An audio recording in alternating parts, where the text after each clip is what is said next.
3 দিনের সফরে রাজ্যে কেন্দ্রীয় স্বরাষ্ট্রমন্ত্রী অমিত শাহ। শেষ দিনেও একাধিক কর্মসূচি রয়েছে তার। হোটেলে দলীয় সাংসদ এবং বিধায়কদের সঙ্গে বৈঠক করেন কেন্দ্রীয় স্বরাষ্ট্রমন্ত্রী। হোটেলের বৈঠকে অন্যান্যদের সঙ্গে হাজির ছিলেন দিলীপ ঘোষও। এরপর দুপুর 1:45 সায়েন্স সিটিতে বৈঠক রয়েছে অমিত শাহ। কলকাতার সমস্ত বুথ কর্মীদের নিয়ে বৈঠক করবেন কেন্দ্রীয় স্বরাষ্ট্রমন্ত্রী। এরপর বিকেল 3:30 নাগাদ ঠনঠনিয়া কালীবাড়ি মন্দিরে পুজো দিতে যাবেন অমিত শাহ।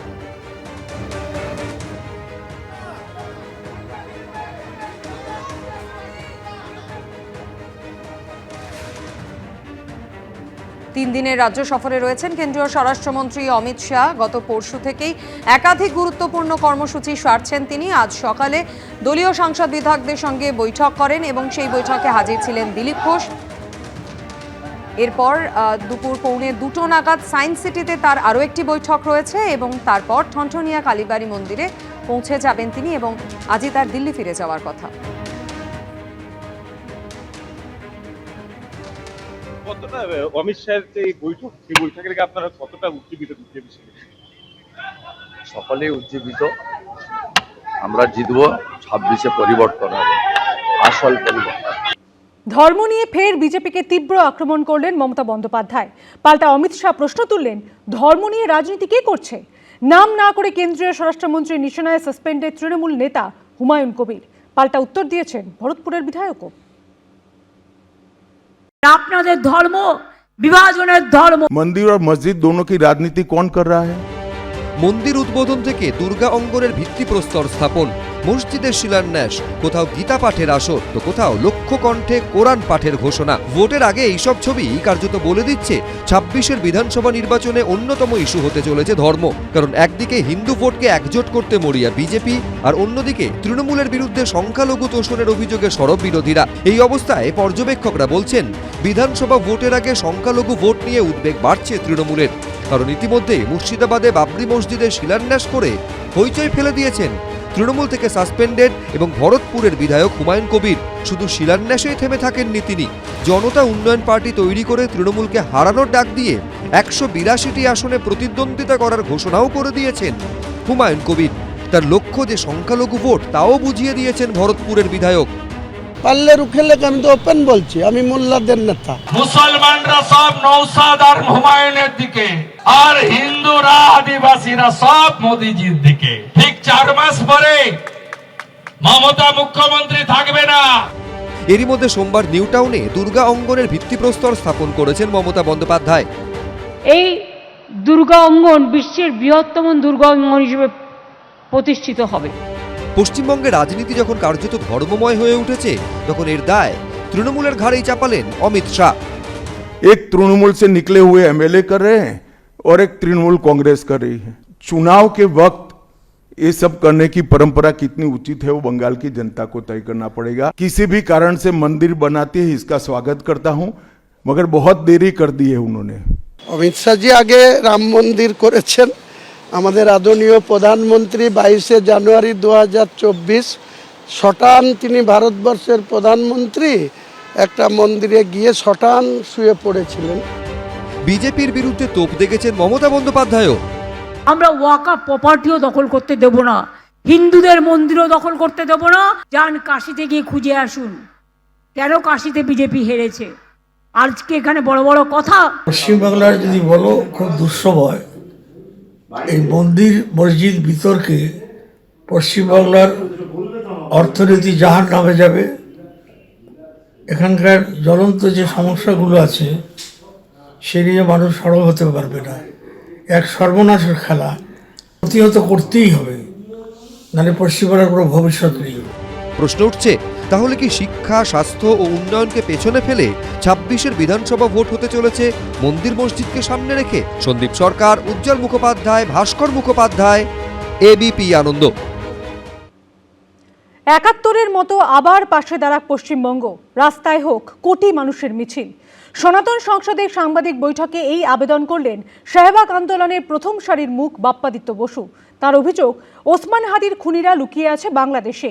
এরই মধ্যে এদিন ময়মনসিংহে গুলি করে খুন করা হয়েছে আরও এক হিন্দুকে। অভিযুক্ত সহকর্মীকে গ্রেপ্তার করেছে পুলিশ। আমরা আমাদের দেশ ফেরত চাই, আমরা আমাদের ভূমির অধিকার চাই, আমরা আমাদের বাবা মায়ের কোলে ফিরে যেতে চাই। বাংলাদেশে অত্যাচারের শিকার হিন্দুরা, সেই কথা বলতে গিয়ে বাঁধ মানছে না চোখের জল। মঙ্গলবার কলকাতা প্রেস ক্লাবে সাংবাদিক বৈঠক করে সনাতন সংসদ। সেখানে উপস্থিত ছিলেন শাহবাগ আন্দোলনের প্রথম সারির মুখ বাপ্পাদিত্য বসু। তাঁর আবেদন ৭১-এর মতো ফের পাশে দাঁড়াক পশ্চিমবঙ্গ। পশ্চিমবঙ্গের মানুষকে দেখি এটা আমাদের দুঃখ লাগে যে দূরবীন দিয়ে ভিয়েতনাম দেখেন, দূরবীন দিয়ে ফিলিস্তিন দেখেন, দূরবীনটা সরালেই বাড়ির পাশে বাংলাদেশ, সেটিকে দেখা যাচ্ছে না। তো আমরা মনে করি যে বাংলাদেশের দিকে পশ্চিমবঙ্গের মানুষের তাকাতে হবে, ভারতবাসীকে তাকাতে হবে। আমাদের এই যে বন্ধনটা, অর্থাৎ এটা আমাদের আত্মিক বন্ধন, আমাদের সংস্কৃতিগত বন্ধন, জাতিগত বন্ধন। এই জায়গায় 1971 সালে যেভাবে আমাদের পাশে আপনারা সর্বাত্মকভাবে সোচ্চার হয়েছিলেন, আমরা তো আজকে প্রত্যাশা করি যে কলকাতাতে কোটি মানুষের মিছিল বেরোক। বাপ্পাদিত্যর দাবি, আনসারুল বাংলার হুমকির জেরে আত্মগোপন করেছিলেন 1.5 বছর। শেষমেশ মেডিকেল ভিসায় এসেছেন ভারতে। তার দাবি, ওসমান হাদির খুনিরা লুকিয়ে আছে বাংলাদেশেই। ওসমান হাদির খুনটা একটি পরিকল্পিত খুন। এটা যেটা মেটিকিউলাস ডিজাইন 2024-এর জুলাই আগস্টের আন্দোলনকে স্বয়ং প্রফেসর ইউনুস বলেছেন, আজকে কিন্তু সে মেটিকুলাস ডিজাইনের 2য় পর্ব চলছে। খুনিরা কোথায় আছে এখন? খুনিরা আমরা দৃঢ়ভাবে বিশ্বাস করি, যেটা বাংলাদেশের অনেক মিডিয়াতেও আসছে, গোপন সূত্রে আমরা সংবাদ পাচ্ছি, ওসমান হাদির খুনিরা ঢাকায় অবস্থিত পাকিস্তান হাই কমিশনে আশ্রয় নিয়ে আছে। কেন্দ্রের কাছে তার আবেদন, শরণার্থীদের জন্য আইন পরিবর্তন করুক ভারত। কিন্তু যারা শরণার্থী হয়ে এখানে আসছেন, জীবন বাঁচানোর তাগিদে ভারতে আসছেন, সেটা হিন্দু হোক বা মুসলিম হোক বা মুক্তিযুদ্ধের পক্ষের যে মানুষগুলো এখানে আসছেন বেঁচে থাকার তাগিদে, বিশেষ করে অন্তত 2 লক্ষ হিন্দু তো গত 1.5 বছরে এসছেন। এদের ক্ষেত্রে তাদের যে আশ্রয়ের আমাদের এখানে স্ট্যাটাসটা কী হবে? আমরা চাই যে অন্ততপক্ষে আপনারা আপাতত আমাদেরকে একটা লং টার্ম ভিসা দিয়ে এখানে অন্তত বৈধভাবে বসবাসের সুযোগ দিন। আর হিন্দুদের থেকে যারা এখানে আসছেন, তারা যদি এখানে নাগরিকত্ব নিতে চান, তাদের জন্য নাগরিকত্ব আইন শিথিল করে, যেটা 2014 অবধি আছে, সেটাকে মানে এখনকার সময় পর্যন্ত রানিং করে দেন। আমরা চাই অনুপ্রবেশকারী যারা লুকিয়ে চুরিয়ে ঢুকে পড়েছেন, এই দেশে রয়েছেন, তাদের খুঁজে ডিপোর্ট করতে হবে। এখানে কোনোভাবে আশ্রয় দেওয়া যাবে না। সমস্ত শরণার্থী যারা বাংলাদেশে, যাদের ধর্মের কারণে, যারা সরাসরি অত্যাচারিত হয়েছেন বা ওই ধরনের নক্কারজনক যে আচরণ বাংলাদেশে যারা করছেন তার বিরোধিতা করবার জন্য যারা আক্রান্ত হয়েছেন, যারা এখানে চলে এসেছেন, তাদের জান মাল সম্পূর্ণ সুরক্ষা আইনানুগ দেশের প্রক্রিয়ায় যত দূর যেতে হয় আমরা যাব এবং দেবো এবং পাশে থাকবো। এদিকে অশান্তি অব্যাহত বাংলাদেশে। এদিন ময়মনসিংহে খুন হয়েছেন আরও এক হিন্দু। মৃতের নাম বজেন্দ্র বিশ্বাস। অভিযোগ, এক সহকর্মী তাকে গুলি করেন। অভিযুক্তকে গ্রেফতার করেছে পুলিশ। ঝিলম করঞ্জাই, এবিপি আনন্দ, কলকাতা। দেশের প্রতি অসামান্য সেবার জন্য সম্মান জানাতে বিএসএফের হেডকোয়ার্টার সাউথ বেঙ্গল ফ্রন্টিয়ারের তরফে অনুষ্ঠিত হল অলংকরণ সমারোহ 2025। এদিনের অনুষ্ঠান থেকে বিএসএফের 21 জন আধিকারিকের হাতে বিশেষ পদক তুলে দেওয়া হয়। অনুষ্ঠানে প্রধান অতিথি হিসাবে উপস্থিত ছিলেন রাজ্যপাল সিভি আনন্দ বোস সহ বিশিষ্টরা। দেশের প্রতি অসামান্য সেবার জন্য সম্মান জানাতে বিএসএফের হেডকোয়ার্টার সাউথ বেঙ্গল ফ্রন্টিয়ারের তরফে অনুষ্ঠিত হল অলংকরণ সমারোহ 2025। কলকাতার স্টেট ব্যাংক ইনস্টিটিউট অফ লিডারশিপের বিল্ডিংয়ে হয় এই বিশেষ অনুষ্ঠান, যেখানে প্রধান অতিথি হিসেবে উপস্থিত ছিলেন রাজ্যপাল সিভি আনন্দ বোস, বিএসএফের ইস্টার্ন কমান্ডের inspector general HR Rakesh Ranjan Lal সহ বহু বিশিষ্ট।